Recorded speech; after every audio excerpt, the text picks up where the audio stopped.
This guy lost his job, and to gather money, he decides to participate in an unknown experiment that simulates life in a state prison. However, things quickly start to go wrong, and all the participants need to fight each other to make it out of this prison alive. Hello, everyone. Today on Popcorn Session Channel, we'll be following The Experiment, a suspense movie released in 2010. So, subscribe to the channel and hit the like button. Começamos We com start with Travis. Travis getting fired from his job at a nursing home, not because he did something wrong, but because they are cutting staff to save money. The next day, Travis joins a protest calling for an end to the war with his friend, who advises him to find other ways to make money, like becoming a paid test subject or selling his sperm to a lab. Unexpectedly, a soldier interrupts the protest, assaults one of the pacifists, and knocks down a Essa girl garota named chamada Bay. Bay. He claims that soldiers are dying in the war while pacifists live the good life. Travis pushes the soldier away but refuses to punch him to avoid ruining the peace protest. The guy is then arrested by the police, and Travis returns the girl's sandal. He invites her for some drinks at a bar, and during their conversation, Bay reveals her plans to move to India, even inviting Travis to join her. However, he explains that he doesn't have the money for such an expensive trip and asks if he can see her one more time before she leaves. One night, Travis is searching for a job in the newspaper, and an advertisement catches his eye offering a daily salary of $1,000. All he needs to do is participate in a behavioral experiment. The next day, Travis attends the job interview and chats with another candidate named Michael Barris, who sits next to him. The doctor responsible for the experiment then explains to everyone that they want to simulate the conditions of life in a state prison and will only hire those who have never been in prison before. Additionally, the doctor reveals that this experiment will last only 2 weeks, during which all participants will lose their civil rights. Archuleta then starts interviewing the candidates individually, asking questions to get to know them better. Finally, it's Travis's turn, and when questioned, he explains that he has no religion and determines right and wrong based on his conscience. Maikon, on the other hand, shares that he is a devout person and has been attending church since childhood. Then there's this guy named Chase who says that the only goals in life for him are smoking weed and picking up women. In the second phase of the interview, candidates are taken individually to an isolated room, and electrodes are placed on their heads to monitor their reactions while they watch various scenes of people being hurt or experiencing accidents. Travis was a bit shocked but managed to watch it until the end. Moving to the next day, Travis reunites with Bay, and they spend some quality time together as a farewell because she will soon be traveling to India. Both of them start looking at a catalog featuring pictures of the country. Travis expresses his intention to join her without having to complete the experiment to secure the necessary funds for the trip. Soon after, Travis receives the news that he passed the interview, and a bus comes to pick him and the other approved candidates. This group includes Maikon and a guy named Benji, the only ones he has interacted with so far. All of them board the bus and begin reflecting on the answers they gave during the interview when asked what women mean to them. Benji stated that women mean everything to him, recalling an attendant he's infatuated with. Chase remembered a random woman he hooked up with in a restroom, while Maikon recalled times when his mother mistreated him. Travis, on the other hand, remembered the moment Bay gave him a bracelet as a gift. After a few minutes of travel, they finally arrive at the prison where the experiment will take place. Strangely, the bus driver doesn't allow them to retrieve their luggage, which will remain on the bus. Dr. Archuleta then appears to talk to the men and explains that this is their last chance to back out. Once the experiment begins, they will lose their civil rights. Despite this, the doctor assures them that no violence will be allowed, and everyone will be safe. None of them choose to withdraw. The doctor then reveals that Michael, Chase, and 4 others have been chosen to play the role of prison guards, while Travis and the others will be the prisoners. Next, Chase and the other guards put on uniforms that include batons, which seems contradictory to the doctor's assurance of no violence. The doctor instructs the guards not to allow the prisoners to carry any objects from outside the prison. In addition, the doctor hands out a list of 5 rules that the prisoners must follow. The first rule is that the prisoners will receive only 3 meals a day, and they must not leave any leftovers on their plates, as times are tough for everyone, even the prison owner. The second rule is that they will have 30 minutes of recreation every day to catch some sun. They are also prohibited from entering authorized areas and can only speak when spoken to. Furthermore, they are not allowed to touch the guards under any circumstances. If a prisoner breaks any of these rules, the guards will have 30 minutes to decide how to punish them. If the guards refuse to apply a punishment, a red light will come on, and the experiment will be cancelled, resulting in none of the guards receiving the promised money. After this, the experiment finally begins, and the guards hose down the prisoners. Then, the prisoners get dressed, and Chase reads a letter that the doctor wrote, informing them that they will now be referred to by their numbers instead of their names. Everyone enters their cells, and Travis realizes he'll be sharing his cell with Band, a comic book creator, and Nix, a mysterious guy who prefers to be called 17, which is the number on his uniform. We then see another scene from the earlier interview, where they were asked why they wanted to participate in this experiment. Michael explains that his mother broke her hip, leaving her unable to work, and he had to enter the experiment to pay the rent for their house, which puzzles the interviewer a bit since Michael is 42 years old and still lives alone with his mother. Nick says he just wants to make some honest money, and Chase reveals his desire to accumulate wealth to be with many women. Meanwhile, Travis simply says he wants to escape, as he plans to use the money to move to India. Skipping to the 30-minute break, the prisoners are playing basketball, and one of them accidentally hits a guard named Bosch in the face with the ball. Bosch, who had been hit in the face by the basketball and was bleeding, gets up from the floor. The guards then gather in a room to decide what to do. Both Bosch and Maikon explain that it was an accident, but Chase and Hell Egg want to punish the prisoners because they fear the red light coming on, which would lead to the cancellation of their payment and the experiment. Consequently, all the guards agree to give a light punishment to the guy who threw the ball, which is 12 push-ups. However, he refuses, arguing that it was an accident. As a result, Chase asks the other prisoners, who were not at fault, to do 10 push-ups each. Initially, they resist, but as the guy who threw the ball starts doing the push-ups, he encourages the other prisoners to do the same to avoid trouble. The 30 minutes pass, and the red light doesn't come on, indicating that the punishment worked. Maikon, however, starts to become enamored with this newfound sense of power that he has never had before.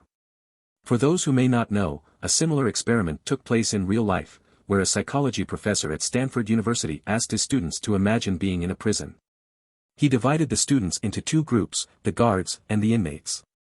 Initially, the experiment was supposed to last for 14 days, but the students playing the roles of guards became intoxicated with the power they had gained and began mistreating the students who were playing the prisoners, forcing the professor to cancel the experiment on the 6th day, well before the intended 14-day duration.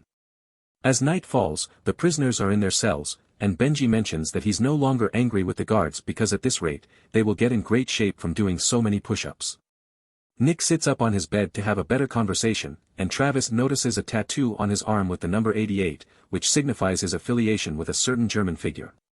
Moving on to the next day, lunchtime arrives, and the meal seems normal except for a strange bean-based substance.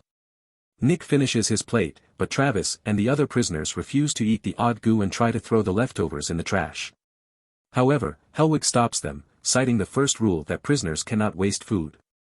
Chase even threatens that they won't be allowed to leave the dining area until they finish everything.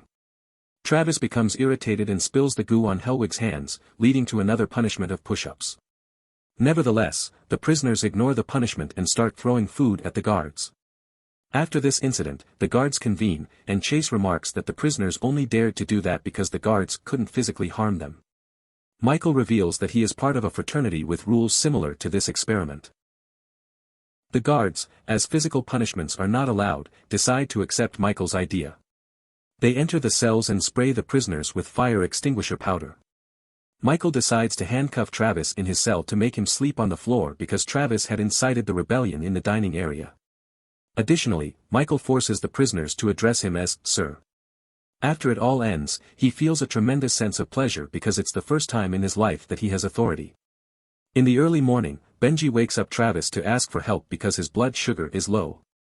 One of the guards hears Benji asking for assistance and tells him to be quiet and go back to sleep. Moving on to day 3, the prisoners wake up, and Michael tells them they'll return home happy with a lot of money if they follow the rules. However, he suddenly realizes that Benji hasn't gotten up yet and becomes irritated. Benji explains that he needs to consume sugar to improve his condition. To verify this, the guards check Benji's file and notice that he brought some candy with him to balance his blood sugar. However, both the bus driver and the doctor had prohibited him from bringing personal items into the prison. Chase mentions that his grandmother has the same issue, and it's nothing serious.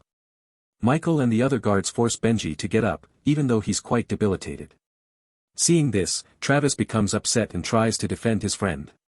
However, Michael starts getting irritated because his authority is being questioned, and he even threatens to hit Travis with his baton. Travis explains that if he does that, the experiment will be cancelled, and everyone will lose their money. Michael calms down, revealing that he has some unresolved issues due to a lifetime of mistreatment by his mother. This has left him with a deep-seated belief that he's worthless and unable to assert himself. However, the tables have turned, and he now finds himself in his mother's position, the oppressor, but instead of trying to be kind, he's doing the exact opposite because he has become addicted to the feeling of having power over people. The fight in the dining area could have easily been avoided if Travis and the other inmates had eaten the bean paste. Later on, Michael goes insane, and the prisoners return to their cells. Travis recalls Bay to find enough motivation to finish the experiment. Soon, he and Nick begin talking about the purpose behind this experience. Nick mentions that the doctor wants to test them to see who among them is prey and who is a predator. However, Travis argues that they are not wild animals and reveals that he knows Nick has served time in prison due to the tattoo he has. Upon hearing this, Nick becomes irritated and fearful that Travis might reveal his secret, which could cost him the experiment's payment. However, he assures Travis that he'll keep his mouth shut. Meanwhile, the guards are discussing the potential rebellion the prisoners might stage, as they outnumber the guards. To prevent this, Michael suggests that they scare the prisoners to show who's in charge. Bosch is the only one against this plan because he believes that any misstep could cancel the experiment. Nonetheless, the guards decide to proceed with Michael's plan and kidnap Travis, as they believe he's the leader of the inmates. Travis is then strapped to a chair, and his hair is shaved. Michael threatens him, warning that worse things will happen if he doesn't behave. Travis responds by telling Michael to go to hell, leading to Michael kicking the chair and knocking it over. As if that wasn't enough, Michael proceeds to urinate on Travis and encourages the other guards to do the same. While most of them agree, Bosch and a few others find it repulsive and leave. Afterward, the guards return Travis to his cell, and he punches the mirror to vent his anger. He then tries to wash the stench off in the sink. Meanwhile, Michael, Chase, and the other guards boast about what they've just done. Bosch is frustrated and threatens to deliberately break a rule to cancel the experiment and make everyone lose their money. On the following day, Travis observes Michael from a distance with a look of anger. However, he remembers when the doctor asked what he would do if someone hurt a loved one and got away with it without being arrested or punished. Travis had responded that he believes in forgiveness, and when someone harms you, the wisest thing to do is to offer the other cheek. Later on, Travis hides a slice of bread in his pants and takes it to Benji to eat because he's still unwell due to diabetes. Benji explains that he needs to take insulin injections and didn't disclose it on the health form because he wanted to be accepted into the experiment. He also thought he could manage his diabetes with just food. Fearing that his friend might be lost, Travis considers telling the truth to the doctor. However, Benji pleads with him not to do it, explaining that he needs to prove to himself that he's not a failure by enduring the experiment until the end. Moving to the evening, Bosch decides to check on Benji and notices that he has deteriorated significantly. In an attempt to save his friend, Travis offers $1,000 to Bosch to fetch an insulin syringe from the bag that Benji brought with him. Since Bosch has a good heart, he declines the money and agrees to help out a person at risk of dying. Meanwhile, Chase enters the cell of a prisoner named Oscar, lying that the guards want to talk to him. He takes Oscar to a room with no cameras and attempts to force him into a relationship. However, Oscar refuses, and in response, Chase pushes him against the wall. Fortunately, Michael arrives just in time and asks what's going on. Chase lies, saying that Oscar only wanted to share information about his fellow inmates. Out of fear of retaliation, Oscar confirms the lie. Shortly after, Helleg arrives and claims to have something important to show. They all head to the camera room, where Helleg displays a video of Bosch taking the insulin from the bag. Before Bosch can hand over the medication, Michael and the others intercept him on the way and ask him to empty his pockets.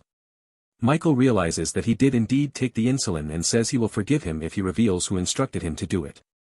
Michael then decides to give the syringe to Benji. After this, he calls Travis for a conversation and shaves his own head, explaining that he is a fair man, not a monster as Travis may think. Michael also mentions that they are being observed 24/7 by people who know what they are doing and would surely intervene if Benji were truly at risk of dying. However, Travis decides to insult Michael once more by suggesting he should spend the money he'll earn in this experiment on a psychiatrist. In response, Michael orders him to clean the bathroom toilets, but Travis refuses and tells him to go to hell. This infuriates Michael, who instructs Helleg to dunk Travis's head in the toilet multiple times until he admits he's just a prisoner. Afterward, the poor Travis is taken back to his cell and starts crying, showing that Michael has managed to break him mentally. In the night, Bosch is sleeping, and Michael takes him to the room without cameras. Once there, the guards beat him up for having helped Travis earlier. If Travis were smarter, he would stop insulting Michael because this guy clearly has a short fuse and gets upset over anything. Benji would definitely die if he didn't receive his insulin injection. On the 5th day of the experiment, Michael brings Bosch to the prisoners to show them what happens to those who break the rules. Furthermore, he reveals that Bosch will now be a prisoner and no longer a guard. Suddenly, Travis and the other inmates start removing their uniforms to provoke Michael, but he pushes Travis to the ground and attempts to subdue him by putting his baton on Travis's neck. Seeing his friend struggling for air, Benji becomes desperate and punches Michael, breaking the rule that forbids touching a guard. Michael gets up, angry, and strikes Benji on the head with the baton, causing him to convulse on the ground. Following this, Travis is put in solitary confinement for starting another rebellion, and Michael decides to divide the prisoners into 2 groups to eliminate their numerical advantage. Then, one of the guards says he's leaving because Michael has gone too far. However, he argues that he hasn't done anything wrong because the red light hasn't turned on, indicating that those in charge want the experiment to continue. On the 6th day, Travis remains in solitary confinement and is starting to lose his sanity. Meanwhile, Chase beats Oscar and then forces him into a sexual encounter. Travis uses the bracelet he received from Bay to open the door to solitary and, upon hearing Oscar's screams, rushes to help him. Together, they manage to incapacitate Chase. Then, Travis uses the keys he took from Chase to free Nick. After that, they check on Benji and realize he has died due to the blow to the head. Even so, Travis removes the handcuffs Benji was wearing as a sign of respect for his friend. Subsequently, Oscar and Nick free all the prisoners, and they grab pipes and other objects to prepare to confront the guards. The prisoners start breaking the glass in the room where the guards are stationed.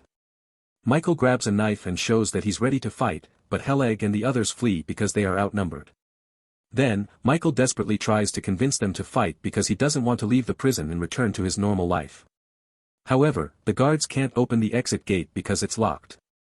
Travis and the prisoners arrive just in time and start beating up Michael, including Bosch, who switched sides.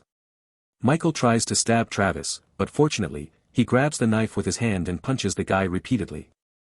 Suddenly, the red lights finally come on, and the exit gate is opened, allowing everyone to go outside and see the sunlight. Afterward, the bus arrives to take them back to their homes, and everyone receives a $14,000 check, even though they broke several rules of the experiment. What's even more interesting is that everyone seems to have regretted their actions in the prison. Nick even asks Travis if he still thinks they are more rational than animals in the wild, and he responds affirmatively because humans can still do something about it. As the days pass, Dr. Archuleta and the others responsible for the experiment are arrested due to Benji's death. Finally, Travis travels to India with the money he earned and reunites with Bay, embracing her.